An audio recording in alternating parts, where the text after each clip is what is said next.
Oh, hold on a second. Does it feel like little Portugal? It was Toronto to Wolves via Leicester. You have to show them that you can become a reliable player. He was a keeper before that. It's like a culture over here. What? Morgan, you might get your first win, mate.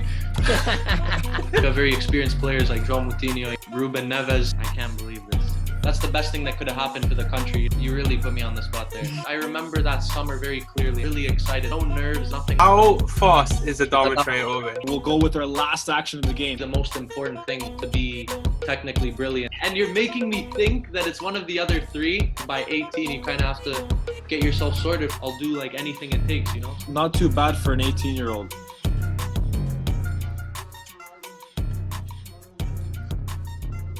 Ladies and gentlemen, welcome to TFF Plus One with Wolverhampton Wanderers Theo Corbeanu. Theo, what's going on, man? Great accent, man. I'm good. Thanks for having me on here. Yeah, I feel, man, me and you got to work on the accents because these two, well, you live there, so I think you should probably have a good accent as well. Have you picked up any slang at all? Yeah, quite a bit. Go on, let's hear it. Let's hear some slang. I mean, we have in it. I mean, I don't have a bad London accent, so. Ooh, hold on a second. Hey. Right. That's good, you know. Yeah. No, Wow. I've been working on it since I was younger, so. That's sick. I like That's that. unbelievable. I like But I sense a North London accent from the red side, but let's keep that for later. I'm telling you, this guy better be fluent Portuguese. That's what I'm saying. Oh, no, I'm afraid not. But yeah. Anyways, Morgan, Dan, what's going on? The two good, man. least. All good. Excited. This is a big deal for us. Yeah. This is a big profile guy. So, you know, I'm excited. For sure. Okay, let's take it away. So I guess like all the other TFF Plus ones we've done, we go in with the icebreakers. So Morgan, take us I'm through just gonna fire some icebreaker questions at you, just so people that haven't really heard of you yet just get a gist of kind of a bit about you in terms of football, but also just a bit about you personally. So we'll get into some like kind of non-football questions as well. So just some basic ones to start with. So how old are you? I'm 18 years old. 18. And how tall are you? 6'2". 6'2". Wow. Wow. Okay. I would never have guessed you're 6'2". Oh, I wish. Just from sitting down. That's Dan, you're still the shortest in this whole group, man. Yes, mate. I know. 18 years old. I wish I was 6'2", mate. That's insane. That's ridiculous. I stopped growing like 13. It's tough, man. It's tough. It's tough life. So who do you play for? We haven't mentioned it, but who do you play for at the moment? Yeah, play for Wolves in England. Wolverhampton Wanderers. You love to see it. Lovely stadium as well. And then who do you support as a fan? To be honest, I've never really supported anyone. When I was at Toronto FC, prior to joining Wolves, I supported them. But I've always been a fan of the players that played on those teams. I've never been a fan of the actual team. But Thierry Henry, Cristiano Ronaldo. So for me, Arsenal and Real Madrid were teams that I always loved to watch just because of those players. But I never really supported anyone like that. We love to hear Arsenal. You're a Wolves fan at the moment then, I guess? I guess so. I support them. Obviously, I play for them, so I want. Yeah, you want them to win. Yeah, it makes sense. Safe to say you're not a West Brom fan. You're not a West Brom fan. Yeah, no chance. Yeah, or Villa. Definitely not Villa. Right, so if you weren't a footballer, what do you think you'd be doing at the moment in terms of like a job or career? I've always wanted to be an actor if it wasn't for being a footballer. So probably something in the acting industry, I'd say. It's always been a big thing for me, like watching movies and stuff like that. I'm a big fan of big movies like the Titanic and stuff. That's probably a bad example, but I'd want to be in more like action feel like drama type stuff, but not those romantic things. But I've always wanted to be an actor, to be fair. So if it wasn't for being a footballer. Okay, fair enough. That's a good backup. Yeah. So then you kind of mentioned a couple of names there. So who would you say is your favorite, footballer or inspiration? So maybe a past player, like when you think about someone you look up to or a role model. Yeah. I know you'll probably hear this a lot, but Cristiano Ronaldo for me. Yeah, I think Steph said the same. Yeah. Well, it's crazy. He's what he's done, what he's been able to achieve, and show the world his morals, his values. You know, on top of like football and everything else, it's incredible, and it's something that I aspire to be like him. And I also respect what he does off the pitch as well. The work he's put in, and I find it just so admirable. Yeah, I think Ronaldo's a great player, and I think there's an interesting story about him talking about his home roots growing up when he used to kind of be, semi-homeless, and there's this restaurant that used to give him, free food, and he always goes back there and visits, stuff like that. Yeah. It's a really nice story. Yeah, and then, so who do you think will win the Prem this year? Obviously, we would love Wolves to win it, but realistically. Honestly, I have no idea, man. Hopefully Wolves. Good answer. Good answer. You never know. You've seen crazier things. Leicester won it, so there you go. Exactly. Right, some non-football questions just quickly. So your favourite food? My favourite food. Probably it's something, John, I think you would know this. They're called like sarma in Serbian, sarmala in Romanian. Yeah. So it's like a European dish, Eastern European dish. Okay. And your dream holiday? Dream holiday, Dubai, man. Always wanted to go there. Dubai? Was it? Everyone loves Dubai. Who else said Dubai? Who said Dubai before? Tyrese definitely said Dubai. Yeah. I feel like I'm not sure if Steph said it, but I've heard Dubai a lot. Everyone loves Dubai. Dubai's popular, man. It's just that place. No, it's just that place. Everyone wants to go there. Yeah, it looks paying. I mean, I had a friend who went very recently, and she just sent me snaps all day. It just looks so nice there. You know what football club's in Dubai right now? It's from the UK. Celtic went to Dubai yesterday. Really? For a training camp. Yeah, and they've been getting the heat for that. Obviously, that's kind of like a bold move right now to go to. But I mean, a lot of clubs do it. I know because they have like a mini break. Well, Haaland's there too right now. He's doing his injury training. Oh, is he? Really? Yeah, it's a place where like footballers go to, I guess, but not just footballers, but like all people in general. It's a great, sick place. Yeah, definitely got to check out someday. This is an interesting one been trying out recently. So you may even know. Such a dumb question. This is a terrible question. This is awful, Morgan. This is awful, mate. This does not belong in a. Let's hear it. So either you know it, or if you don't know, then have a guess what you think your spirit animal is. What do I think my spirit animal is, or? Yeah, yours. You really put me on the spot there. It's a shocking question. Spirit animal. Man, I'd like to think lion, but I'm not ferocious or aggressive like that, but like just lion just cuz mentality and everything like that. So, yeah. It's a good answer, man. I rate it. That's much better than my answer. Can I just say my answer was absolutely shocking when we did this? It wasn't even an answer, you just stole mine. So, I mean, that's cute. What was it? Eagle. Okay. No, that's pretty good too. Yeah. I did a test. It's because I did a test. I found out I'm somewhere between like an eagle and a bear, which I mean, I'll take that. Yeah. I mean, I just have a hairy chest. So, I mean, I don't know. I guess that's where the bear stuff comes from. And then the rest just eagles. So you'd be like a honey bear, man. You'd be that bear that just like stays. Winnie the Pooh. Yeah, exactly. This is the next one, the last one. If you were Justin Trudeau for a day, what would the first law you'd introduce would be? What would it be? The first law you introduce? Canada men's national soccer team, the games, everyone in the country has to watch them. Like mandatory. When they're playing, everyone in the country has to watch the games. See, that's a sick answer. That's a solid answer. Do you know what this fool said? We asked this to Daniel the other day on the episode before this. And what he said, I would let people just rob stores and take anything they wanted. For a day, for one day. So like a purge, but instead of murder, everyone just robs things. Yeah, man. I don't know. I would say that. Yeah. Say that though with the national team. I mean, the robbing is just. It's shocking. It's shocking. It made us have a rethink about bringing him on board. But, I think John Herdman would agree with that because I know sometimes, man, with watching the national team, it's unbelievable how many people come watch. It's not. I don't know, but maybe it's to do with some of the, they don't want to go see them play Bermuda and stuff like that. But I think the national team's been getting like 10,000 people a game, which isn't that much. Wow. But I guess when we played the United States, so that was obviously full, but that's different, right? Yeah, that is different, but it's on the come up though right now. So hopefully we'll be seeing more people, right?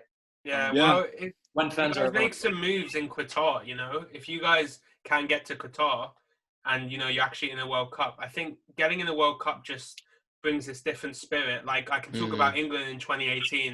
I mean, Absolutely. Daniel can also say, like, the atmosphere all over the country was phenomenal.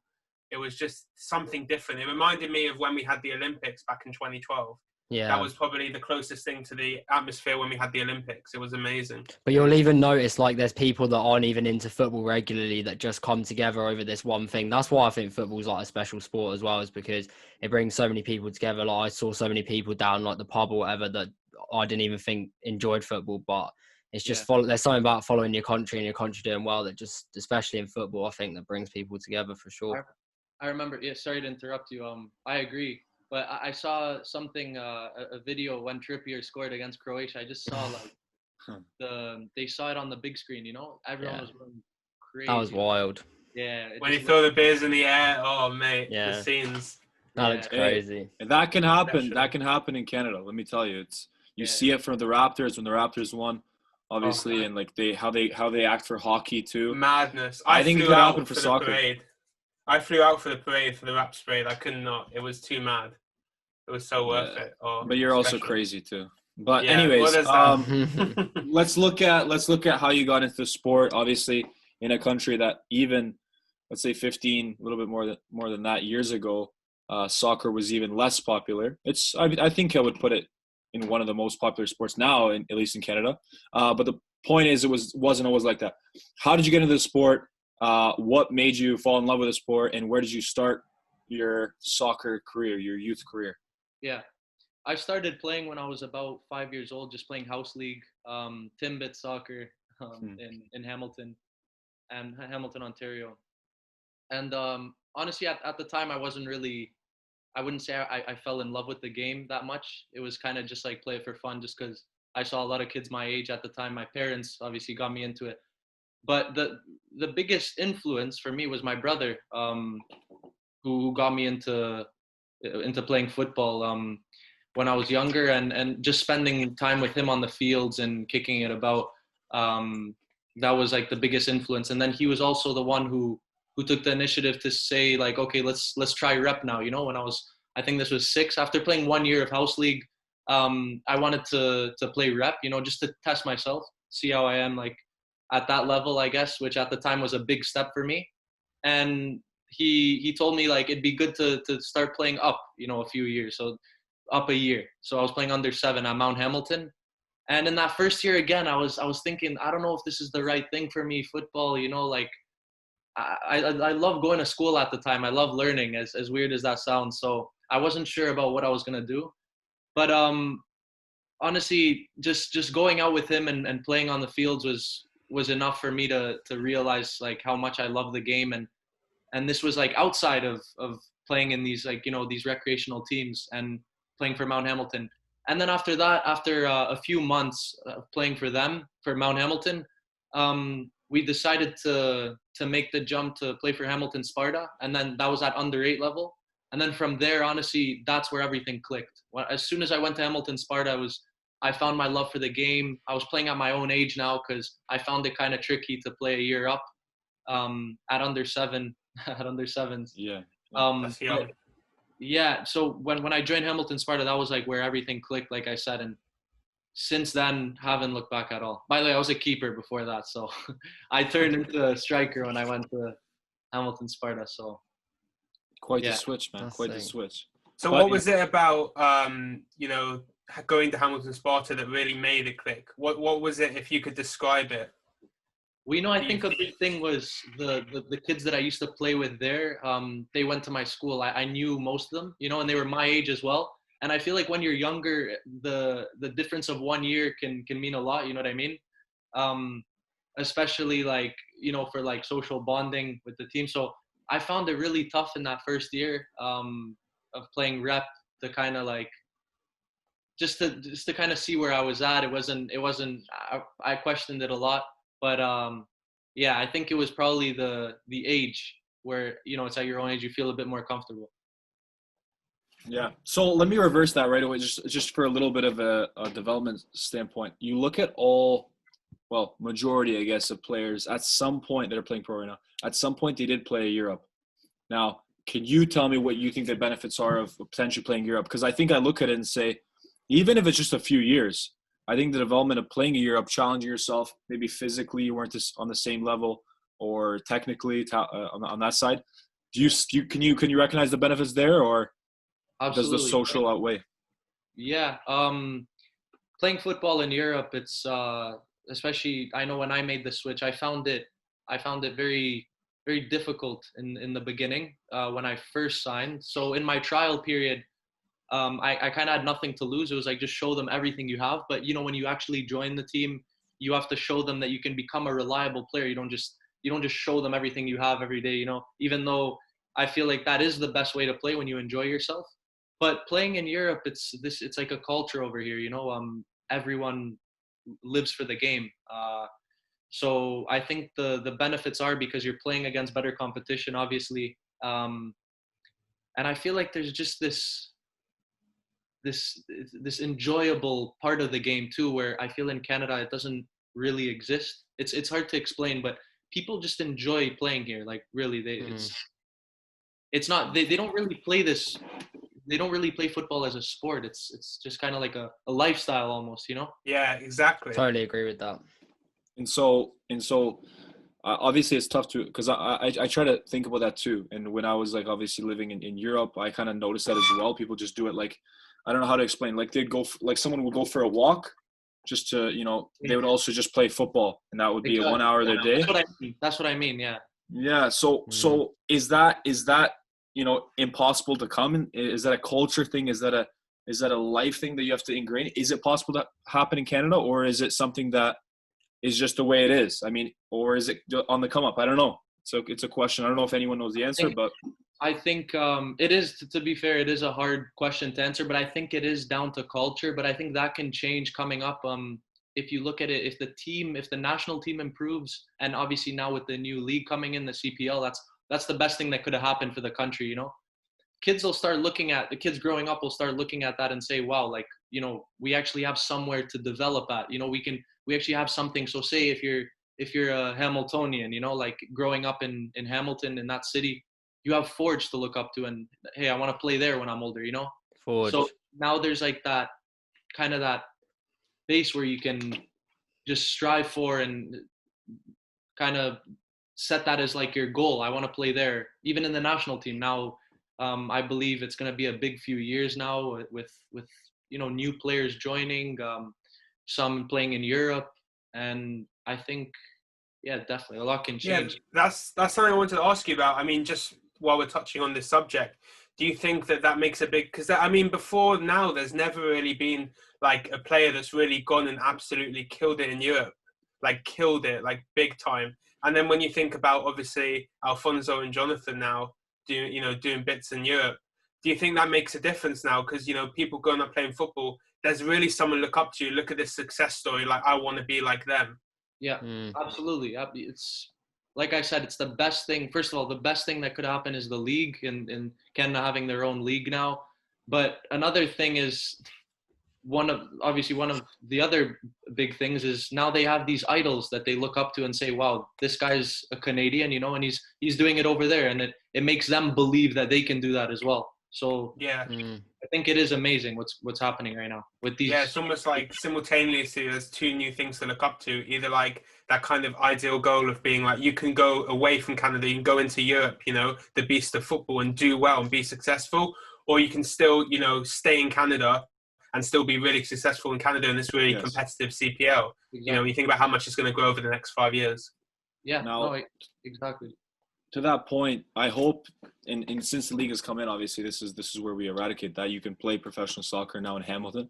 You can play it in Halifax, which is great. But I hope that now your kind of generation will be the last generation that is basically, okay, I have to take a chance. I have to leave the team I'm at right now, and I have to go to Europe and basically gamble.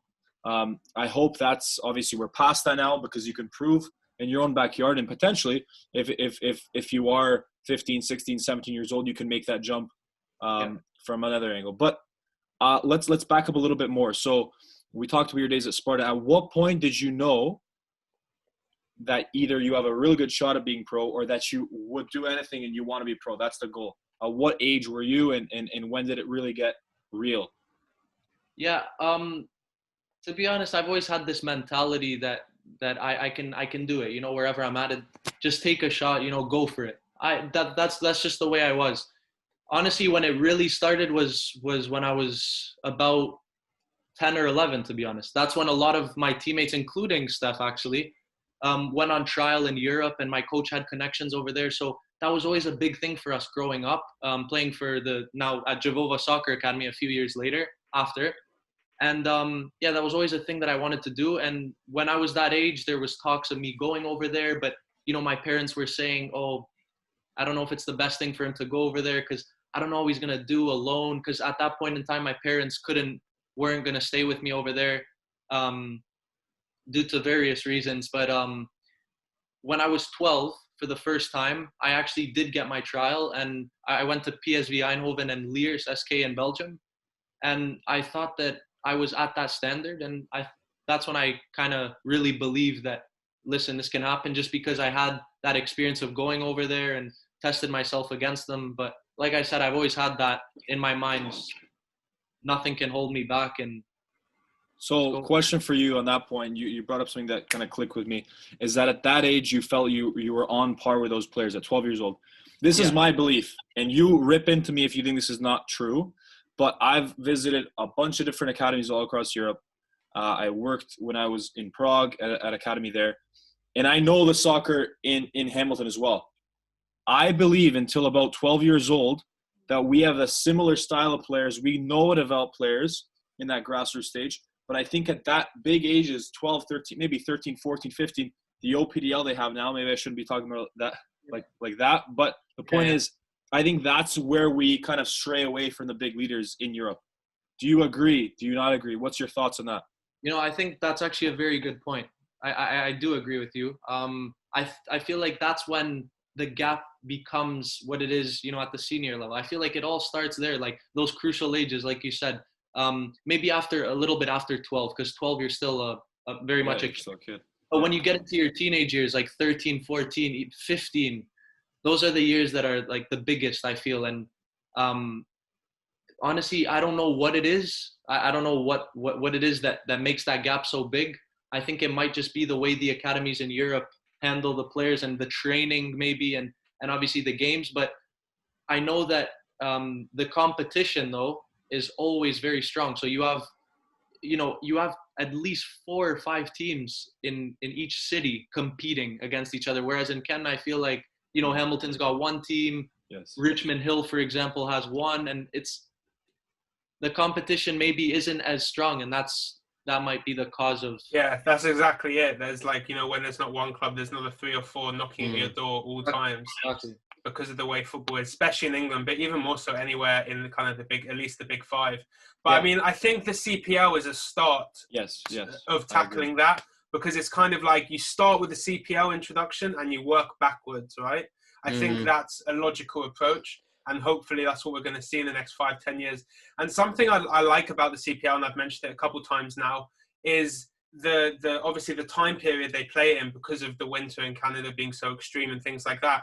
The season's obviously April till October, so that gives players an opportunity to then go out in the off season and play on loan somewhere. Like there's a player who plays for York United who's on loan at Barnet, which is, funnily enough, my local team here in the Vanarama. That's the 5th league. So I think that's cool, and then I think it even opens the door to getting in higher level quality players because they'd be playing for the CPL during their off season, you know, from like, you know, a player like yourself, for example. That's always possible because most of the season, kind of especially the second half of it, runs during the summer when no football's on here. Yeah. Yeah. And sorry, just to clarify, you said Barnet, right? Barnet, yeah. Is that Michael Petrasco? Yes. Okay, yeah. I just didn't know he played in the CPL, but I know that he went over there. Did you know him at all? No, but I know his brother, Luca. Oh, really? Brother, yeah, I used to play with him. So yeah, no, because I saw it came up because the FA Cup tweeted he had a really nice assist, and then I backtracked it to he plays for York United, who are my team because I got family like in Thornhill. So. Oh no, we're Forge fans. We're Forge fans. Yes, I'm a Forge fan as well. Daniel hopped on the Forge train. No, he likes Tim Hortons. no. I hopped on this trend purely based on branding alone, and not that they'd won the last 2 league titles. I want to put that out there now. Tim Hortons is Tim Hortons is the branding. Man. I did also want to say as well, just on that point, whilst we're on it still, I think that obviously with the introduction of the CPL, like you guys are saying, I think that will slowly filter through to like academies and whatnot. And I think then that will open up more opportunities for the youth in Canada to have more opportunities to play at a higher level. And then as Morgan was saying, like that can obviously lead to getting some higher talent in and making sure that skill level is the competition's at a point where there's so many people fighting for places on teams that it will become, the sport will grow in popularity even more just naturally through academies and stuff like that for sure. Yeah, and it will set up a path for like a natural progression rather than kind of hitting the ceiling where you then have to go take a swing, somewhere else, mostly in Europe, because that's where it's at right now, unfortunately. I think one just to kind of finalize this point is we mentioned that at 12, 13, you're at that level where something could happen. Think about the amount of distractions that happens then socially for a player that doesn't see a first team in the next 4 or 5 years. Now, over the last 2 years, Canada has had 8 new professional teams. We had 3 2 years ago. Now we have 11. So what that does is, assuming they do add the academy, which won't be for a while, because I think the plans are that they just want to establish the actual league and make it a little bit profitable or sustainable. Yeah. But the idea then, if you do add the academies, maybe after the World Cup happens in 2026, then you can maybe see the benefits happening another time for that. Well, I think now it's time for the no-name football game. Morgan hasn't scored, which is shocking. But who knows? Maybe something will happen. There's a bit of pressure right now on me. For sure, yeah. I think the pressure's on Morgan. I would say, Morgan, you don't want to go 3 losses in a row. I'm disappointed that you haven't scored yet, Morgan, mate. I'm expecting you to come through with a bit more. I'll do my best. I mean, our guests have just been good at answering questions, so I've never gotten through. We'll see. So, no-name football game. It is Morgan versus Theo here. Well, we have the decision from Morgan on where he's going to press. Theo, where are we going, mate? Well, very tough decision because I don't know what he said, but I'm going to go to the left back. Jeez. And it all starts with a massive press from Morgan as he wants to look for that first goal. A chance for interception now. So, you did go, obviously, to the left back. However, Morgan read it, and he decided to press his right side. So, now there's a chance. You have to answer this question correctly. Toronto FC are the most recent team to go on a noticeable undefeated streak in the MLS. Tied for the second most in history. So this streak went from August 2019 to September 2020. Pretty good. But how many games did it last? So imagine this is a little more than a year. The streak was from August 2019 to September 2020. Undefeated streak. How many games did it last? A is 18, B is 21, or C, 24. Those are the 3 options. Again, A, 18, and B, 21, C, 24. Morgan, you might get your first win, mate. I'd say, I'm going to say A, 18. Well, in a chance of desperation, Theo retains possession and will continue at the park. Well, that's a great great guess, I guess. I don't remember any team getting over 20. I remember, I know it was probably in the teens. So, mate, you're actually spot on. You're spot on because there's a couple teams who have 18 and a couple teams who have 19. Okay. No team has 20. You were spot on with that. All right, perfect. Wow, that's that was good. Listen, okay, now your Your left back has the ball. You're playing a full 3-3, of course. Yeah. Where are you going to play the ball?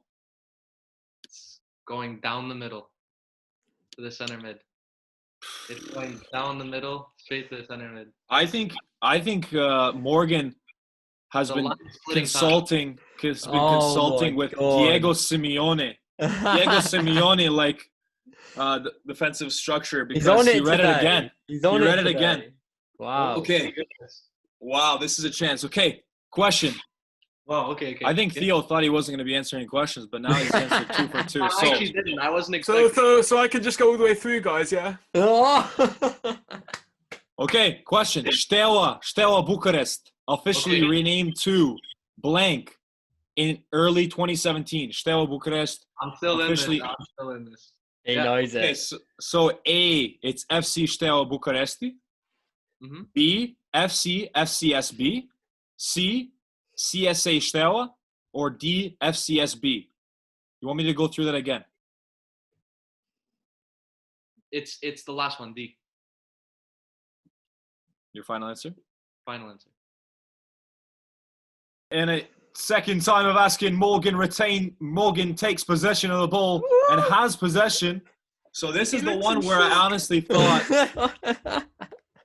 What? So wait, B was I can only say it in Romanian. Fece se ve. FCSB Steaua Bucharest. You said? It's weird, man. It's FCSB Football Club FCSB. I don't know. I know FC. It's weird. But don't so quote there's me. an FC and then FC again. SB. Okay. FCF. Yeah, it doesn't make sense to me, but it is what it is. So now the tide has turned. Now Morgan is attacking. Morgan's made his decision. What side are you gonna press, Theo? I can't believe this. Oh, I had it. Okay, I'm gonna say he went to the right side. Okay, so unfortunately, I know I messed up. it went to the left side, and the left winger now has the ball and has a chance to score. Now, another question. If you answer it correctly, I get the ball. Shot goes wide, your goalkeeper starts the ball. If you answered it, yeah, a chance for the first goal from Morgan this whole seaon. Of this season. Come on, boys. All right, let's go. I'll give you an easier one. Boo. This is why I'm not scoring. No. Trust me. When was the last World Cup that didn't feature all of the nations from Europe's top 5 leagues? And the top 5 league again: England, Germany, Spain, France, Italy. When was the last World Cup that didn't feature all of the nations from 2018? 2018. Bingo. No, Italy. Yeah. The shot went completely astray. I think it went to the second tee. Rosette. And when the ball's in Rosette. God. Let's see what we can do. Goalkeeper has the ball. We're gonna go one last attack. Okay. And we'll move on. I can still play it down the center, can I not? Or yeah, wherever you want. The 2 center backs, yeah. Okay. Oh man, I'm gonna say right back. I'm going to the right back. No, so he pressed the Liverpool-like pressing, goes straight down the middle, and the right back has the ball. Let's go. So you're good. All right. Right back. Where are we gonna go? Are we gonna go up to the right midfielder? No, we're doing a full diag switch to the left. Hey. Ooh, defense read it all wrong again. You made the switch. Left midfielder has the ball. Where are we going now? This is a quick counter attack. Unbelievable. Quick counter. We're crossing it into the heads. We're going for the striker's noggin. But again, first chance. No problem. We have a first shot for Theo in this game. All right, let's go. Let's move to another question. Okay. FCSB, formerly Steaua Bucuresti, won the European Cup in 1986 against which team? So again, they won. Okay. Real Madrid, Espanyol, Manchester United, or Barcelona? A chance to score. Yeah. It was Real Madrid. It goes off the post and out, unfortunately. Oh. And it will be a Morgan goal kick. It was Barcelona. It was Barcelona, wasn't it? Yeah, it was one of the two. I mean, I was literally thinking, but I know they have like Barca's kits, and I don't remember them playing in an away kit.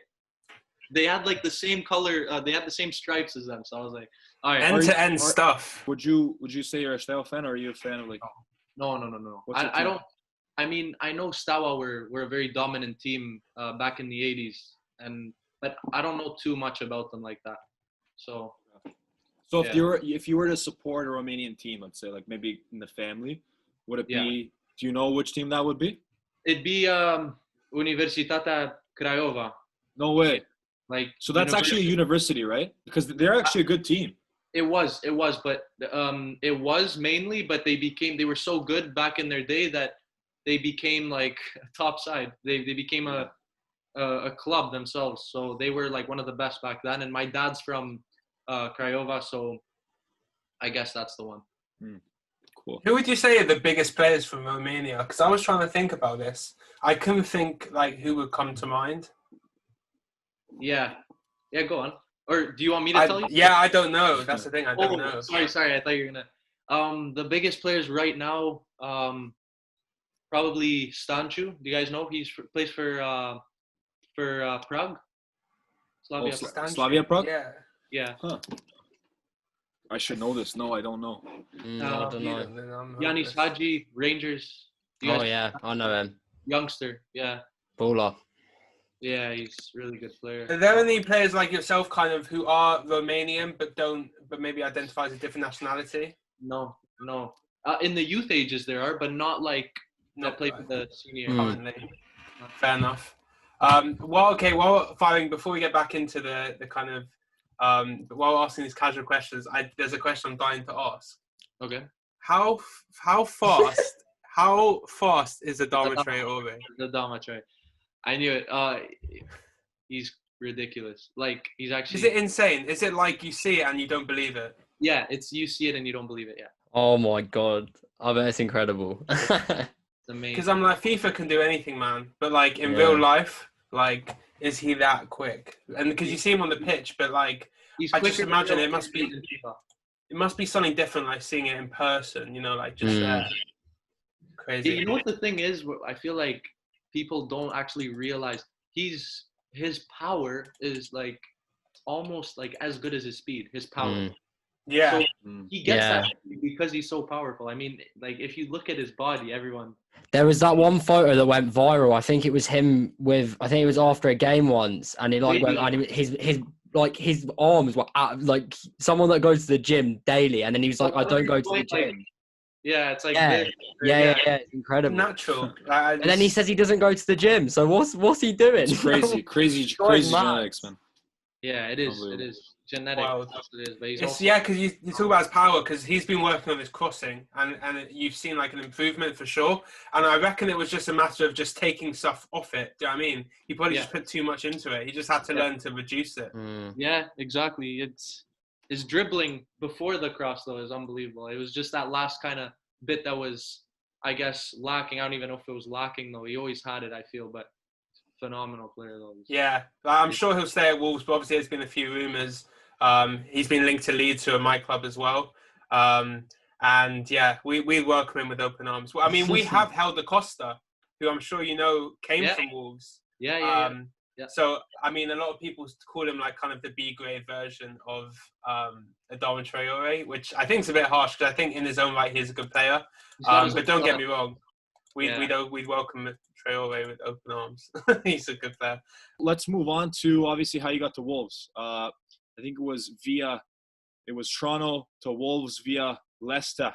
So let's talk about that. So like you said, I was playing at Toronto FC Academy. I joined them in the winter of 2016 from just trials, and from there I spent a good 2 years, and I feel like I developed as a player a lot. But at one point, I felt that it was just the right thing to do to see where I'm at in Europe at that age, at 16. So I thought that was the right thing to do. And I took a gamble on it. So I left TFC, and I didn't leave TFC knowing that I was going to go somewhere for sure. Like, I just went on trials in the UK. My agent had some connections in England, Leicester in particular, and also Wolves. So I went to Leicester first, and I did preseason training with them. I traveled to Poland with them, and I loved it. It was amazing. I went for 2 weeks, and I did well over there. They liked me. I got very good feedback from them. But then I was thinking, so I've been at Leicester now. I really wanted to sign, and like I said, they liked me. But I feel like it's very important when you make that switch, especially when you travel overseas. You want to see what other clubs are like too. Maybe there's a fit. Maybe there's something that fits better. You like it better. Even the team likes you better. So I went to Wolves, and I wanted to draw kind of a comparison because I knew they were both good sides in England, and I did really well over there. And I played 2 games. I scored in my first game in the league, under 18s, against Everton, and I guess made a good impression there, and signed it. I signed my first deal. So yeah, that's how that came. Number one question I have to you is, what is the secret for scoring in your debuts? I had some inside information from Steph, and he told me you've scored in every single one of your debuts, be it for Romania when you played in the youth sides there, or Wolves. That's unbelievable, man. I have no idea. The fact that you say that right now just made me realize, like, I don't know what it is. I feel like maybe excitement, you play with like an extra amount of like passion, or I don't know what it is, but it might just be a luck thing too. Are you superstitious at all? Do you do any superstitious things? No, I'm not. I used to be when I was younger, but not anymore. Yeah. So, you're here at Wolves. Talk a bit more about the transition. So you talk about it from the perspective of, trying out the clubs. But in terms of once you decided, okay, Wolves is the place that I want to be, how was that settling in, moving abroad for you? As I said, I've been in Canada. And for me, there was a huge culture clash that I didn't realize. Did you find the same thing in the reverse at all? Absolutely. Exactly. It was a massive change when I got there. The biggest thing for me, the hardest thing, was I had to stay with like a host family. When I first got there, they call it digs in the UK. And for me, they were unbelievable people, and I loved everything about them. But it was just it was hard for me to like not be waking up to seeing my parents and brother every day. Do you know what I mean? Yeah. It was hard for me to not be waking up and seeing my family. That was the biggest thing for me. That was like the hardest thing. But also lifestyle wise, obviously the surroundings were a lot different. Coming from, Hamilton, which is a nice city. You have Toronto, which is very close. I used to go there a lot. Not just because I had my training over there with Toronto FC, but I used to go there a lot in my downtime, with friends and stuff like that. So the surroundings were a lot different. In Wolverhampton, it's a quiet city. It's sure. There's not a lot going on. Like, it's a small, it's almost like a town. But yeah, it was hard in the beginning to kind of get used to like what life would be like over there. But with time, I feel like everything just sorts itself out. Like after a few months, I started becoming a lot closer with the guys on the team, and it just, everything fell into place kind of. Yeah, I think you kind of mentioned it, but I think it's that realization of not just, you're away from home, but this now is your home, and it's accepting that this has become your home, and your home involves, not waking up to having your family around you and this kind of unusual, environment you don't really know. I think it's about just learning to deal with that. It takes time for sure. Exactly. Yeah, it does. And but no, I'm honestly, I'm really glad I did what I did, because with all things, if you don't make a sacrifice or something, you won't. Yeah. And it's also a big learning thing too. So coming into a different country at that age, even though it might have been a little bit young, I still feel like I learned a lot of things, that maybe I wouldn't have learned if I stayed. So I think that shows a lot about you, though. The fact that at such a young age you've decided to make that jump, like that's credit to yourself, really. That you had enough drive and ambition for this game. Like I remember you saying that you didn't even have like a confirmed offer over here in England, which is really interesting to me. But the fact that at such a young age you made that commitment to come over here and really try and push yourself over here, where you say it's obviously the competitive level is a lot higher than maybe in Canada. So that's credit to yourself, really. That's insane that you made the jump at such a young age. I appreciate that. Thank you. Like I said, since I was really young, I wanted to do this step of fulfilling my dream, coming to Europe. Obviously, now this is the beginning. I'm trying to get into that first team now. So that would be the dream. To be playing in the Premier League, to be playing first team football. But yeah, like you said, it was kind of a gamble in the beginning. I didn't know maybe where I was going to end up. But I feel like that was also very exciting too. Just that uncertainty, it pushes you even more and it motivates 100. You. Yeah. It was. I remember that summer very clearly. I was really excited. There was no nerves. There was nothing like that. I was just like, I want to do this, and I'll do like anything it takes. So. And how are Wolves as a club, would you say, in supporting you in that transition? Because I've heard a mixture of stories of different clubs. Some having a heavy involvement, some. Probably not doing enough given that players are coming from overseas. Do you think Wolves had a kind of a good intentions in terms of looking out for you? Absolutely. They were a very big part of like easing me into it and settling me in very well. From minute one when I arrived, just very welcoming and they made that transition really easy. Especially the kind of the player care manager, the one that looks after the players. She made it really easy for me, just because almost like a second mother, like as weird as it sounds.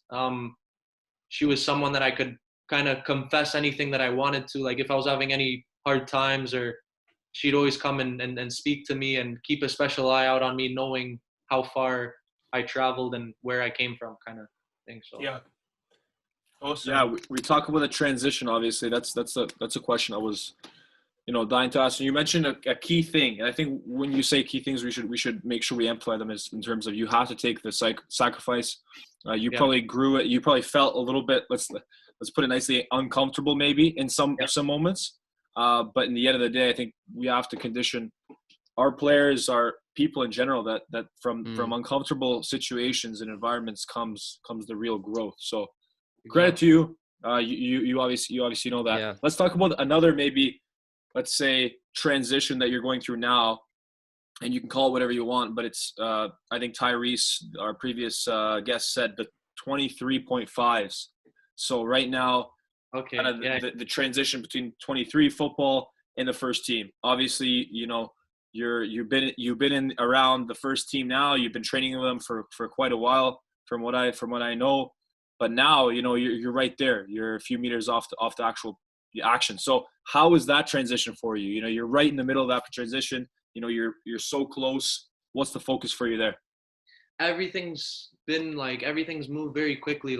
Because last year I was with the 18s, and even moving up to the 23s, I was like, wow, this is a big difference, But from 23s to first team, it's even more. And like you said, 23.5, it's like you train with the 23s, you train with the first team, kind of like that. You play games for the 23s. You don't really know where you're at. But yeah, obviously recently I've been on the bench a few times, which is a good sign.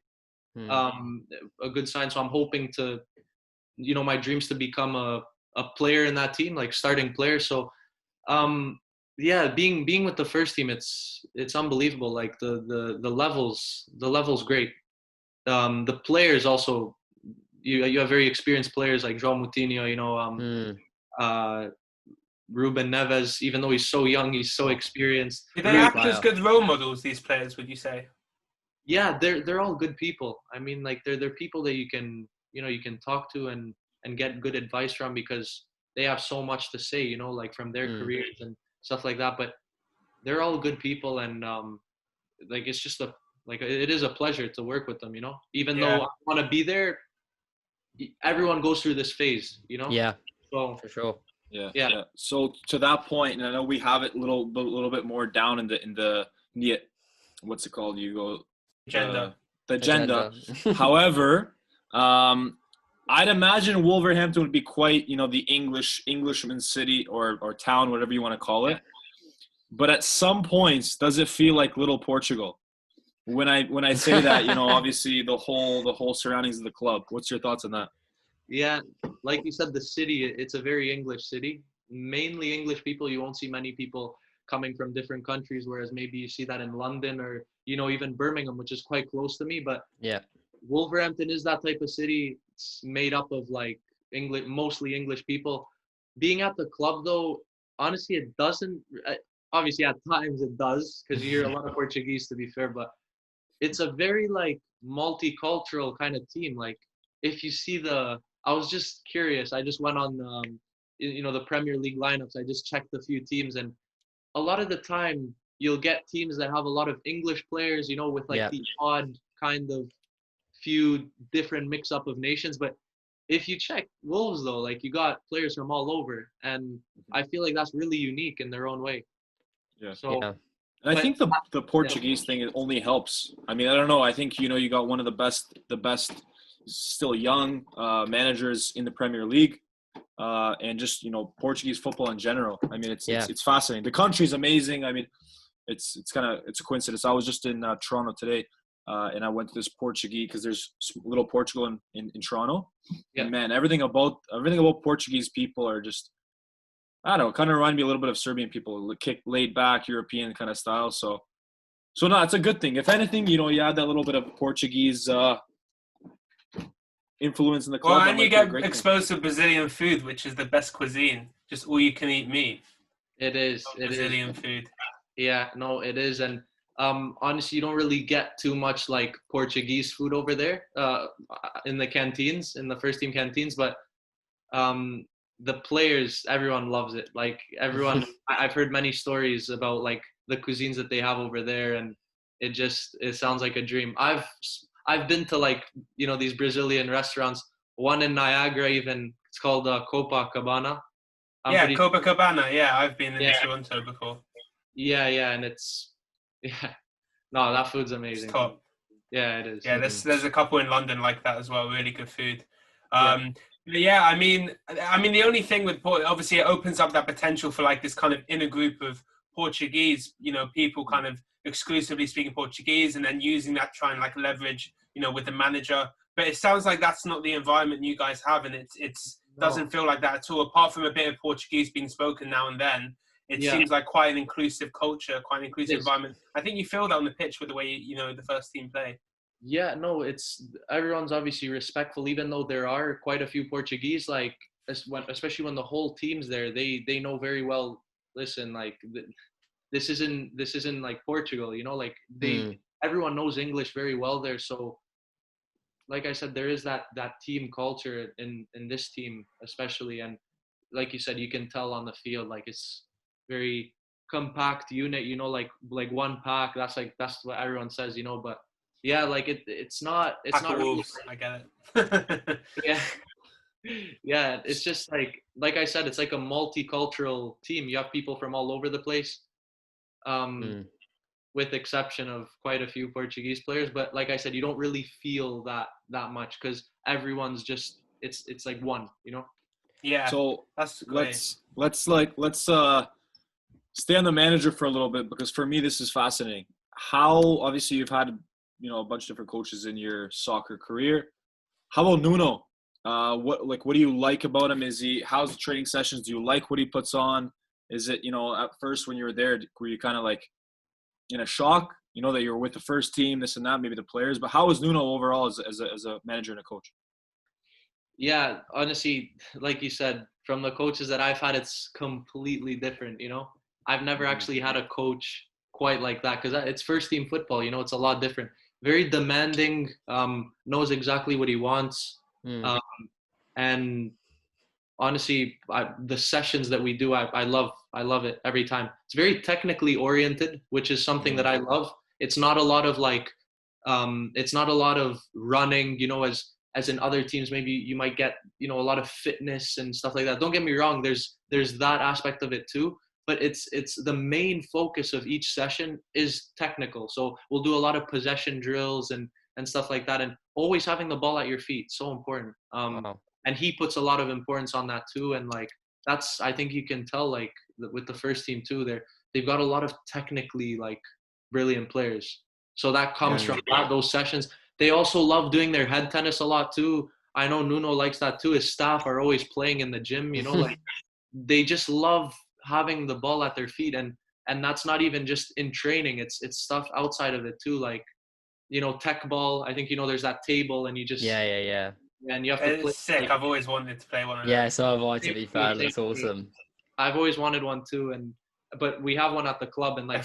They're expensive. No, I looked up how much they are. Yeah. I know. I did too. But they're always playing there. So like, it's good. It's a very good atmosphere with him as the coach and his staff too. So, and I think everything you said shines through. I mean, it's an obvious example for me to talk about, but when I watched the Leeds Wolves game, you know, when you won at Ellen Road, it was interesting because we're obviously a team who are very heavily on fitness. That's probably what Leeds are known for best in the way that they play, and being able to sustain that, you need to be very, very fit. And, you know, I think the first half, it was just us basically outrunning you, outworking you guys. But in the second half, I think your technical ability compared to the, like, kind of the lead squad really shined through. And that's, I think, even though the goal was, you know, a deflection and stuff, I think that's how you're able to kind of take control of the game in the second half, and have done against other teams as well, especially in the second half, through that technical ability when teams are getting tired. Yeah, like you said, Leeds are like 100 miles an hour every game. They press, they get at you. It's always man to man. So that I remember watching that game. It was a really like tough game for Wolves, but like you said, in the end they were able to win it just through, you know, a great play. I think it was a switch from one of the center backs to Raul, and then he was obviously able to dribble his way through the middle and got that deflection. But yeah, no, it's so important. I feel like that's probably the most important thing of in football, to be technically brilliant. That'll win you games in the end. 100%, because you can get as fit as you want, but it's a fact that, you know, you run for 90 minutes, you are going to get tired. Yeah. And with only 3 subs allowed, that you know, it's going to happen. And then the way to win really is being better than the other team. And a lot of that comes down to, you know, your technical ability, that you can rely on moving the ball more than having to run towards the end of the game.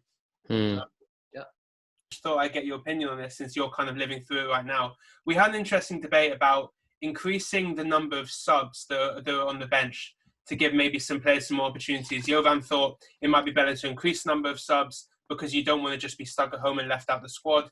But I said it can actually be a bit demoralising to, you know, kit up and get boots, you know, suited, booted, everything, and then just week after week just sit on the bench. So even though I'm sure your debut's coming in the near future, you know, what do you think that's like in terms of, you know, having to sit on the bench quite a lot? Some players do go through it when you're, you know, just waiting on the bench for your opportunity. And at what point do you then, and this is kind of a part B, but at what point do you then start thinking about, you know, going out on loan? Because that's what Tyrese has done, not getting his chance at Forest, and he's gone to Plymouth, a league down, to, you know, get some regular minutes.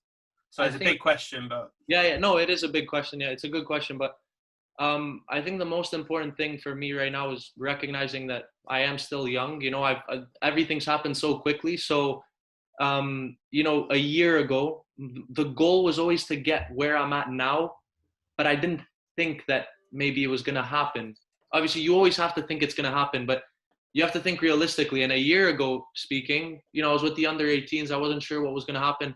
So I feel like I have to have that same mentality right now, you know, just keep pushing, taking every day as it comes, because you actually never know, you know, your chance might come due to an injury or because of something else. And then that's you and the team. And maybe even before you're thinking about a loan, but then your chance comes before you even go out on loan, and then you stay there. So honestly, you never know. So the only thing that I can do right now is take every day as it comes, like just continue to train hard and train well, make sure I impress everyone over there in the first team, and that's how I'm hoping I'm going to get my chance. But like you said, it is disappointing a little bit, like not coming on. Doesn't matter what level you're at, like whether you're just a young kid like at your local club, or whether, you know, you're trying to break into the first team and say you're expecting minutes. But it's always going to be a little bit disappointing and frustrating when you don't come on. But I just got to look to myself and say, like, hey, listen, right now I'm maybe not at the level. I need to work so that I can be at that level, to play and almost give the coach no choice but to play me, you know, because this episode won't air until after the FA Cup game, so I think you'd be okay to comment.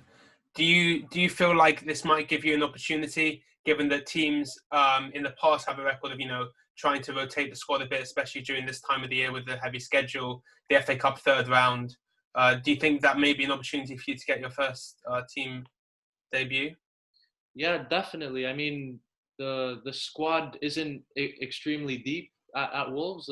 You know, it's one of those teams that rotation, I feel like, is very important because, you know, you have a lot of the time you have the starting players, they're playing a lot of minutes right now in very few days. So they had Tottenham on the 27th, United on the 29th, Brighton on the 2nd. That's crazy. You know, it's ridiculous. I feel like it is important right now, like squad rotation. And honestly, I'm just waiting and I'm just ready. If I do get my chance, come on and do my best. If not, then we keep working and trying to get into that team. Can I ask you a really quick question that's sort of related to this? What was it like for you when you first sort of got told that you'd be in the Premier League squad? I mean, is that a big moment for you where you think, were you sort of calm and relaxed, or was it sort of a, oh my God, I'm freaking out kind of moment for you? Like what sort of reaction did you have when you got announced in the squad?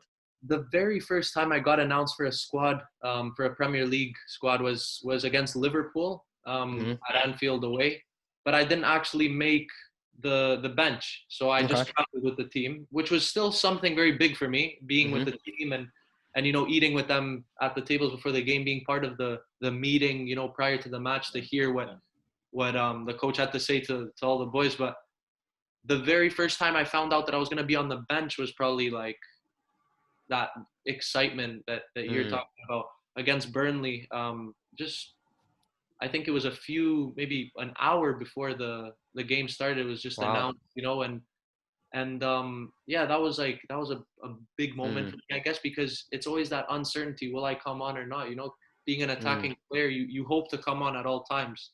So I was like extremely excited. Yeah, that's sure. Just to bridge off that last point, I think that's a good thing I picked up from there was that, like, even though you were named in the squad and you traveled to Liverpool, you know, I think that for a young player that maybe is getting, again, discouraged. And that's why I still am very strong about that having 7, I think it's 7 is the max on the bench in the Premier League. Where in it's 9 now. Is it 9 now? Yeah, so that's upgraded it to 9. That's, I think, a good move. Because, you know, you see in other leagues, it's around 9, sometimes even more. And the good thing is it allows young players to be in and around, you know, the squad, the team talks, the travel, just all the other things that happen off the pitch, and maybe allow them to feel a little more confident when that day does come. Yeah.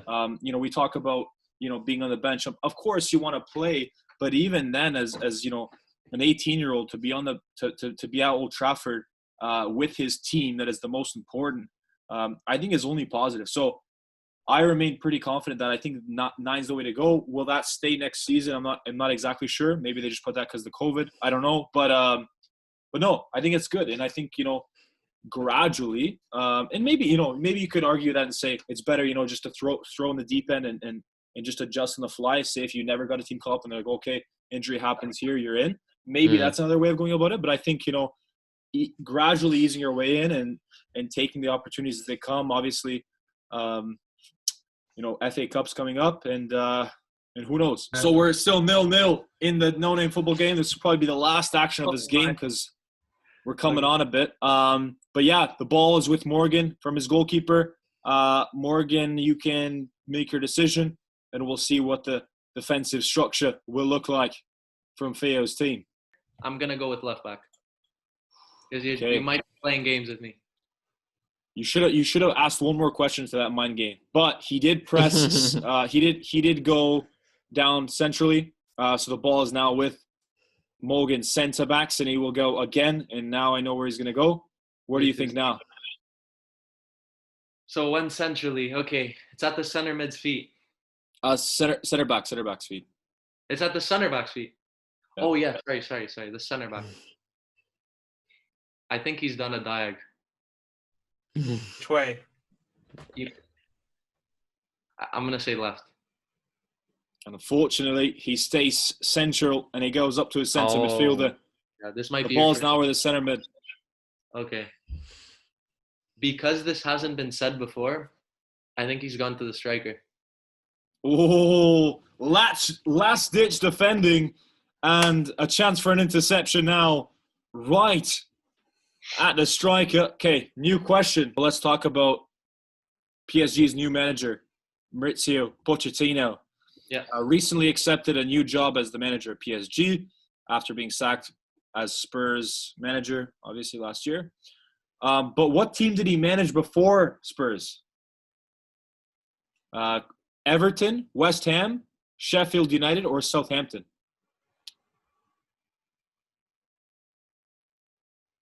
Believe it was. I actually don't know this one. Wow. I'm just gonna go for Southampton because it sounds right. And It I sounds know right. Yeah, And it is right. It is right as well. So I know like Ronald Koeman was there too at one point. I believe, and like it's just all these like personalities there. Like they've had some good coaches. To be fair, Southampton have had some really good coaches. Good coaches, good players, great youth system. Theo Walcott came out there. Don't forget. Yeah. I know Gareth Bale too, didn't he? Yes, well. Gareth Bale, Oxlade-Chamberlain, loads. Virgil van Dijk. More. Yeah. And they just took 3 points off the champions. So, ball is now with this, Theo's center back. Theo, are you going to go left, right, or central? All right, I'm going left. And a chance for an immediate interception. Morgan. It's a good game, though. As the left midfielder has the ball. Well, let's go back down to Romania, man, with this question I've been dying to ask. So, we talked about it already. Steaua did win the European Cup, Champions League now it's called. But what other team from Eastern Europe, so we'll call the Balkan region, also, Greece, whatever. Also, what other team won the European Cup? Was it Dinamo Zagreb, Olympiacos, Crvena Zvezda, or Hajduk Split?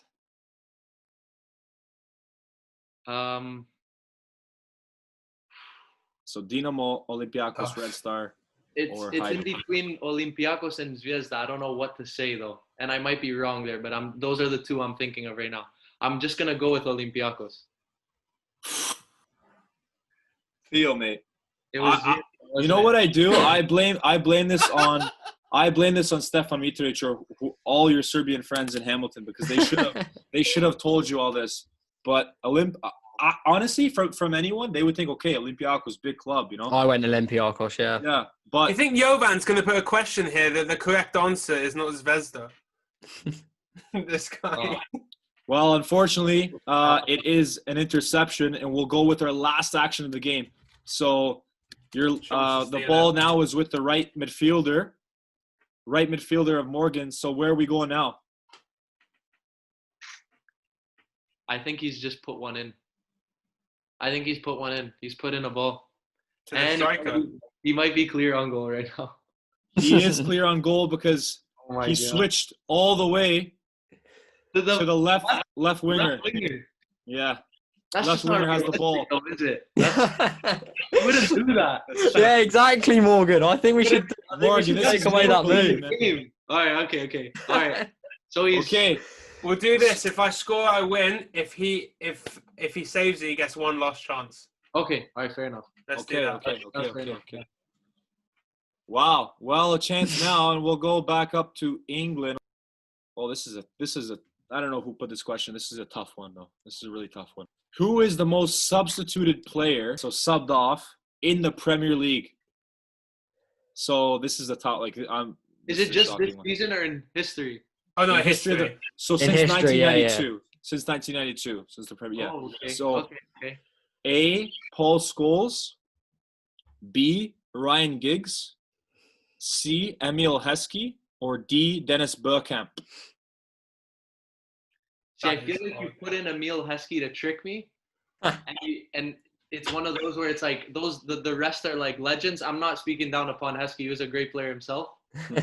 And you're making me think that it's one of the other three, but it actually is Emil Heskey. So you might think I might say one of the other three players, but it actually is Emil Heskey, I feel. Wow. Yeah. Well, Is that your final answer? Final answer, huh? Deal or no deal? So nervous. I'll let you. Emil has I'll let you. Unfortunately, it's Ryan Giggs, and it's 1-0 Morgan. First goal of the season. Come on, boys. That's a big win. That's take that. Yeah. To be honest with you, it was a tough question. It was a tough question. Was. That's my fault. That's my fault. It was a tough question. I have a feeling theirs was a bit easier. I know. We're gonna have to go into it. A question of that difficulty was asked in theirs. I think we have to do an audit. Tough ones, to be fair. Stefan did have some tough ones. Yeah. I guess so. But listen, let's move on and talk a little bit about Canada and also Romania, because you played for the Romanian national team, the youth side as well, and talk about that. I guess the decision that was made or is in the process of being made. You played for the Romanian under 18 team, correct? Yeah, I was with I joined Romania. My first cap with them was at under 16 level, and I stuck with them throughout the entire under 16 program that they had, and then under 17 as well. I went to the Euro qualifiers with them, and I kind of stopped there. There was a lot of actions after that, like selections after the under 17 Euro qualifiers. So that was my last involvement with them, which was in March 2019. I didn't go to the other ones because I felt like the club was very important at that point in time. I just went through my first season. It didn't go the way I wanted it to go. Like I said, I faced some challenging times in that first year. So I felt like my second year was really important. I wanted to kind of prioritize the club and make sure I kind of put a stamp on, my game in the under 18s. So I didn't go to them. I stuck around with Wolves, and since then I just recently last year I decided to play for Canada. It was honestly it was one of those decisions where I just felt like that was the right thing to do. I'm born and raised. No-brainer. What's that? It's a no-brainer. Yeah, 100%. I'm born. Yeah. So I've switched completely now.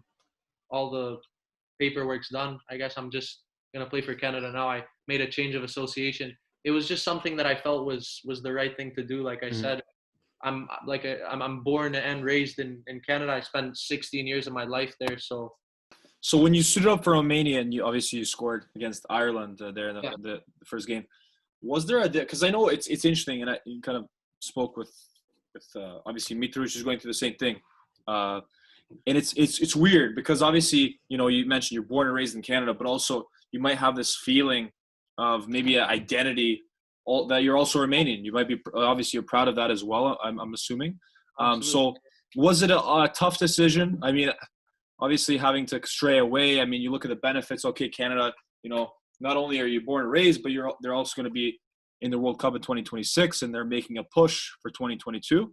We'll talk about that in a little bit later. But yeah, was it kind of emotional to move away from Romania and maybe some friends that you made over there?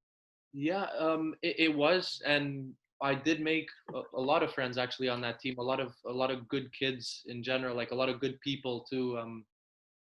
It was tough when I did, but it was something that I just wanted to do. It was more with the heart. Like I just thought that Canada, it was the right thing to do going forward, because I was getting older, and at the under 17 age, although you're still young, like you're approaching 20, and by that time, I feel like by 18 you kind of have to get yourself sorted from that standpoint, just because you're at an age where you can be playing first team football, and when you are playing first team football, the goal's to always be playing for the senior team of any national team.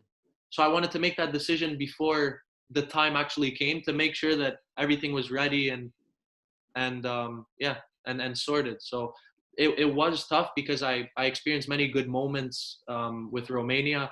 Romania is my background. My parents immigrated in 1999 from there, and obviously all the food that I get to Romanian, I speak Romanian fluently. It's all I speak around the house.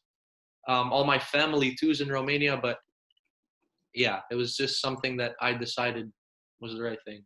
Was it difficult in terms of, just reiterating Jovan's question, weighing up kind of like just looking purely from like a national team perspective in terms of potential going forward, things like that, versus like kind of almost like a duty you feel you have, or responsibility to represent a certain nation? Was it kind of battling between those two? That's obviously that's one thing, but Romania also has very, very promising talent too. So it's not like Canada. Oh, look, Canada is on the rise now. Like I want to play for them. You know, it's not because Romania, they did very well in the Euros and the under-21s. They proved that they're one of the top sides in Europe, and obviously I think everyone knows now that they have a lot of talent too. But it was something, honestly, like it was just from the heart. You know, like I'm Canadian at the end of the day.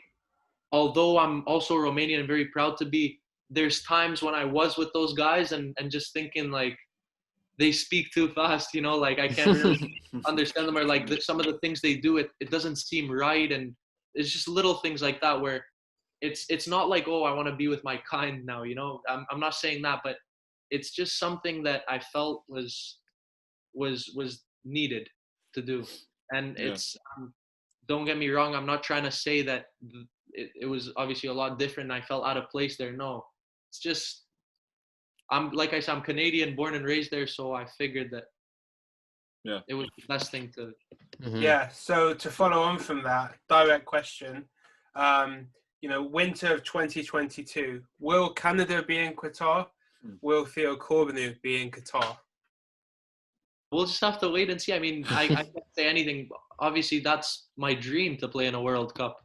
And I think everyone hopes that for Canada, who's Canadian, that to obviously participate in that World Cup and start beginning to make a name for themselves in world football as a nation. Yeah. So of course that'd be a dream come true, playing in the World Cup, being selected on that team and playing. But until then, I just got to do well where I'm at, where I'm, you know, with the club, and who knows, maybe the next selection for the national team, I hope I'm involved and to be able to do well so that I am in that team if they do participate. Yeah. Yeah. Well, talking about the Canadian national team, obviously there's a lot before that Qatar World Cup. It's not like England where, you know, English people, they think, okay, they don't even worry about the qualifiers. Well, that's true. Yeah. For countries like Canada and a lot of other countries have to think step by step. Before that, obviously, Canada has to qualify for the World Cup. They have to play. They have to play the initial group stage, which will be against the lower ranked teams in CONCACAF. Then they'll play potentially Haiti in a playoff before going to the final 8 teams. So it's usually the hexagon, but now it's 8 teams. But what that means, the point of this is that there's going to be a lot of games in the next 2 years for Canada. Really, you know, year and a half. But also the Gold Cup is, I believe, still scheduled to be this summer, which is a lot of more games as well. So I'm sure that you'll be in at least a few of those games, I would imagine, because it's going to be such a massive calendar. You obviously will say, yeah, you believe they can qualify, but let's be honest, like Canada hasn't qualified for the World Cup in 30 plus years more, right? So if we think about it, people have to realize that Canada has a really, really good shot. When they brought John Herman in, a lot of people didn't think it was the right decision. Just being totally honest, I thought it was a great decision given the type of person and the man he is.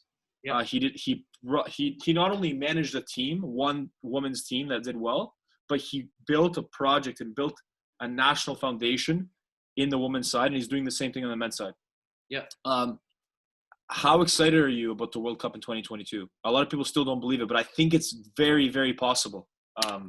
Yeah. But right now we're at the beginning of 2021 and nobody knows anything, but I'm hoping, you know, by the end, maybe we'll have a conversation together after all of it's happened and we can say that we did it, you know, we qualified. So that's the goal. I can't say anything right now because I don't know what's going to happen, but I've mentioned this before here. Like, it's just that uncertainty, it gets you so excited because you don't know what's going to happen. The impossible could happen, you know? Yeah. And it's just that, like, I'm really excited though. Obviously it's my dream to play. in that sure. up for that team for Canada. Yeah, and I think what makes it even more promising, I mean, you talk about the coach who's been great, obviously, and you look at what he did for the women's team, but also, beyond the two, star players, beyond Jonathan Alfonso, you've got other players that are coming up as well. A lot of good talent. The 18-year-old that's playing at Arsenal right now as well. I think he'll still be with a lot of good talent overall. So we'll see what happens. But obviously your future plans, you talked on it throughout the whole episode about where your focus is right now, obviously getting the first team. So let's finish it with this. Your future plans, hopefully we see you in Qatar. Hopefully the coronavirus isn't still a thing, because if it is, I probably won't be a thing in 2022. But also a message to Canadian players, Hamiltonians, because we have to be proud that we're from Hamilton, but also across the whole country. And also UK, because we got a lot of, I think, majority UK listeners as well. So we can't forget them. Yeah.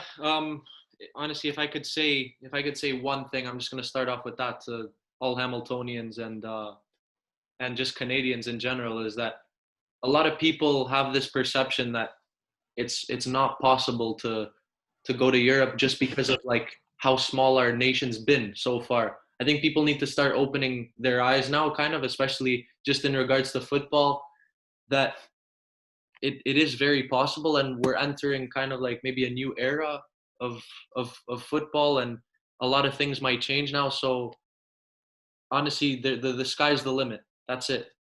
Just kind of shoot for the stars and dream big, because anything's possible, and we've seen that firsthand now. We have examples to prove.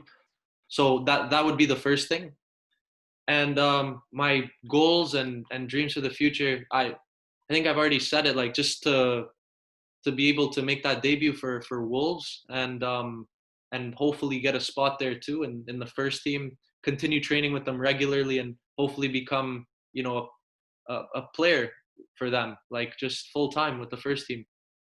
And also on an international level, to make my debut for Canada too. Hopefully it's this year, and to be able to qualify for that World Cup. That's the short-term kind of goals for now. And yeah, amazing. One word, not too bad for an 18-year-old. Exactly, not bad at that's all. insane. Not bad. A story of a man, humble but yet hungry, the lion that is Theo Corbeanu. Fascinating stuff. Yeah, on behalf of TFF, obviously want to thank you for coming on. Yes, thank you. It's been great. And we are supporting you.